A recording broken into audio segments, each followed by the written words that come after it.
জানাই জাতীয় শিক্ষানীতির উপর যে প্রস্তাবটি সে প্রস্তাবটি পেশ করবো এখন।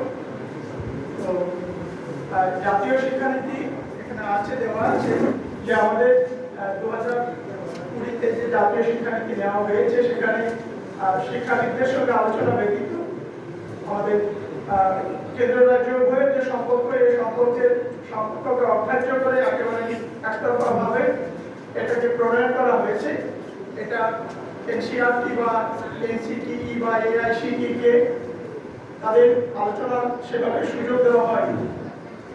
একবিংশ শতাব্দীর যে মূল ভাবনা যে learning for know, learning for do, learning for live together and learning for learning to be, না আছে এই ভাবনা, না আছে বিগত যে দুটো জাতীয় শিক্ষানীতি প্রকাশ হয়েছে তার থেকে কোনো ইতিবাচক শিক্ষা নেওয়া হয়নি এই শিক্ষানীতির মধ্যে।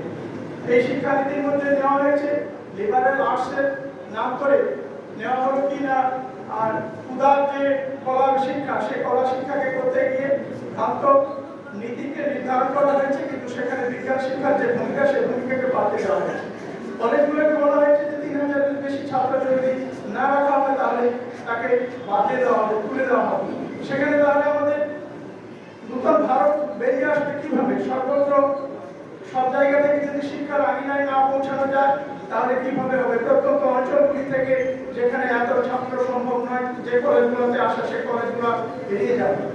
একটা জাতি উন্নত হবে তার সর্বাংশে যদি শিক্ষা লাভ করে। রবীন্দ্রনাথের সে কথাটি স্মরণযোগ্য যে যে সমাজের এক অংশে শিক্ষা ভালো করে অন্য বৃহত্তর অংশটাকে শিক্ষাবিহীন সে সমাজ আত্মবিচ্ছেদের অভিশাপে অভিশপ্ত। এ ভাবনা আমাদের নিতে হবে। আন্তর্জাতিকীকরণের মাধ্যমে বলা হচ্ছে যে 100টা র্যাঙ্ক আছে যে সমস্ত বিশ্ববিদ্যালয়গুলো তারা এখানে ক্যাম্পাস গড়ে দেওয়া আছে। তা সেই ক্যাম্পাসগুলোর নাম করে যে কি বাণিজ্যিকীকরণ হবে, রাষ্ট্র কি তার খবর দেখেছে? রাষ্ট্র কি উৎসাহিত করছে না তাদের এখানে ব্যবসা করার জন্য ক্ষেত্র প্রস্তুত করে দিচ্ছে?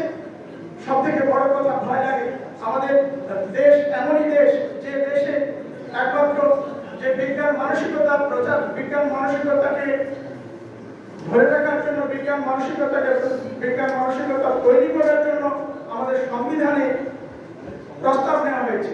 সেই জায়গাতে কি হলো না, সেই জায়গাতে এই বিজ্ঞান মানসিকতাকে ক্ষুণ্ণ করে নানা রকম অবান্তর সিলেবাস এই জাতীয় শিক্ষানীতির মধ্যে ঢুকছে। আপনারা আছে দেখবেন জাতীয় শিক্ষানীতি বড় পীড়াদায়ক অবস্থায় এসেছে। আমাদের যা করণীয় আমাদের প্রত্যেককে করতে হবে। এই প্রস্তাব আমি রাখছি। নমস্কার।